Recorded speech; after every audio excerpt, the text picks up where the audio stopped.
Okay, that's good. Before we get going, there's something that's really been weighing on me, and his name is Chris Matthews. And so to put some of the rumors that he likes to spread that this is just a racist meeting, I would like those people who have volunteered to take a picture with me up here. These are all Americans, but sometimes we like to look colorful.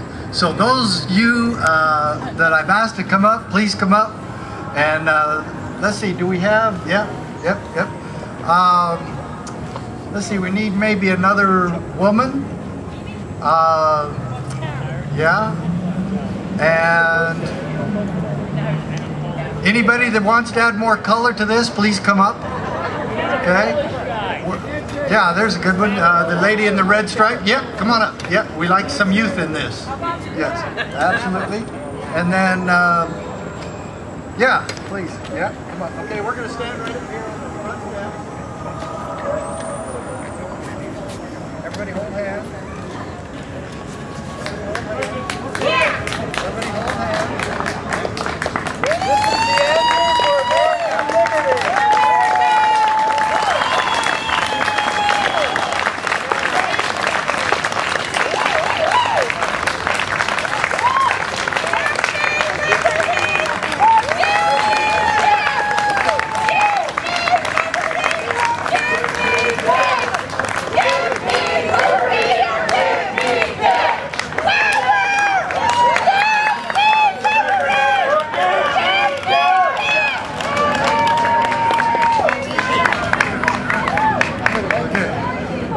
If you ask me now, okay, we've taken the picture, now what was it? I want each and every one of you to know what this Tea Party movement, what this freedom movement is all about. And first and foremost, it is not about racism. We are all Americans, and we will stand hand in hand in a peaceful manner and let the government know we are coming and we will not back down. We are taking our Constitution back, and we want you to get out of the way if you're going to stop us. So that's all this is about. We love each other. We will stand hand in hand for our children and our grandchildren and for the founding fathers of this great country, and that's what that picture was about. Okay? So the people who want to try to make this a racist thing, you are liars, because that's not what this is about. Never has been. Now, I want you to know there's been some tremendous miracles in my life, and I wrote this book, and a lot of people keep asking me about it. The County Sheriff, America's Last Hope. It's over on my table. My lovely wife is there at my table, and I'm really glad she got to come with me. She doesn't get to come with me on a lot of these trips. But on the back of the book is someone I hope you know. His name is Sheriff Joe Arpaio from Phoenix, Arizona. He endorsed the book. Now, a lot of you know that I sued the federal government when I was sheriff in Arizona. Well, he was doing pink underwear and some other things like that, and really doing some crazy things. And we were kind of known as the two rebel rousers of Arizona. And so he wrote a book called, let's see, The Toughest Sheriff in America. And so Joe and I were really good friends, so I didn't sue him. You know, and so I told him that. I said, Joe, just because you're my good friend, I'm not going to sue you for writing that book. And he goes, well, how would you sue me anyway? And I says, because your title says you're the toughest sheriff in America, and you're number 2. And there's nothing wrong with being number 2. And if there's anybody that knows about number 2, it's you. You know? And he says, well, how do you figure? And I says, well, I'm the toughest sheriff in America. And he goes, well, how do you figure? And I says, it's really academic. You took on the drug gangs, the illegal aliens, and the prostitutes. I took on the Clintons. Okay? There's always somebody that says that.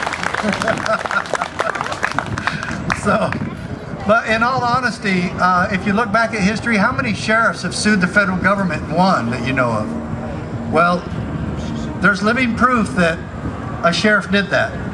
And this is also over at my table. I'm going to talk a lot about this. This is a copy of the Supreme Court decision. This has all the highlights, so you don't have to read the entire 25 pages or whatever it is.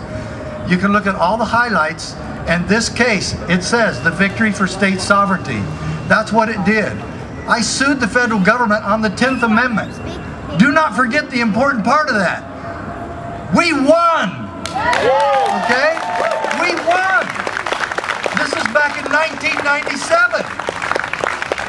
Now we're going to answer the question today, why would a sheriff do such a thing? Why would a small town sheriff from southern Arizona take on the Goliath Clinton administration?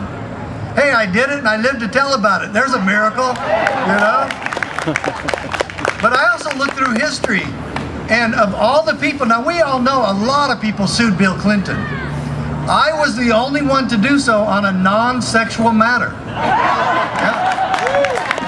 True story. But at the bottom line of all of that is, why would I do that? And I have to tell you, we were having a meeting in Phoenix of all the sheriffs in Arizona. There's only 15 counties in Arizona. There's only 15 sheriffs. And we're at a meeting, and this meeting was January 21st, 1994. And there's 3 agents of the BATF at our meeting. 3 agents, 3 federal agents.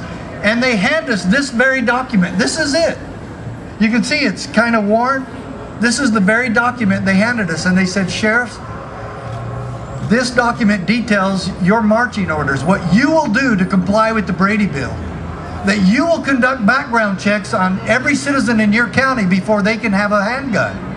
And if you don't do it, now this is the first time in U.S. history that an unfunded mandate came with a threat of arrest if we failed to comply.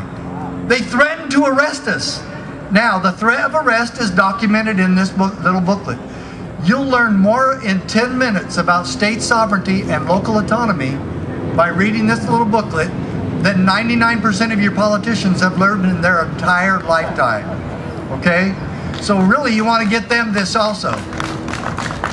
Now, back to this document.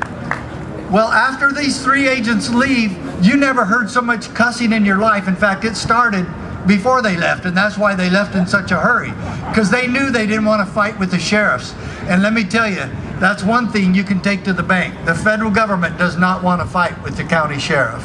And we hope that there's literally thousands of them standing for what? For freedom. For freedom, yeah.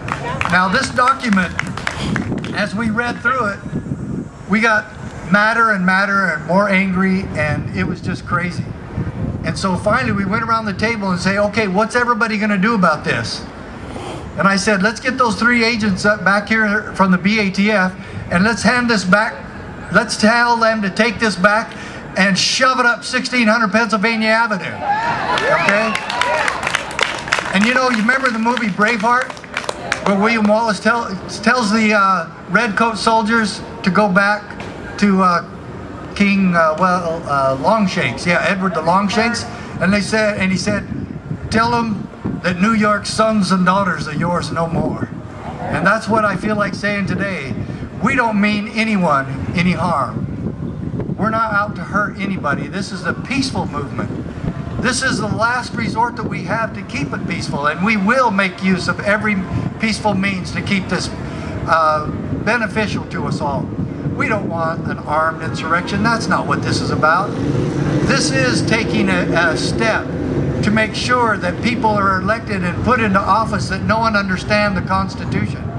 Yeah, we have a dream. Everybody here has a dream. We dream that politicians, when they stand up and swear an oath to uphold and defend the Constitution, that they'll even pretend to do it sometime.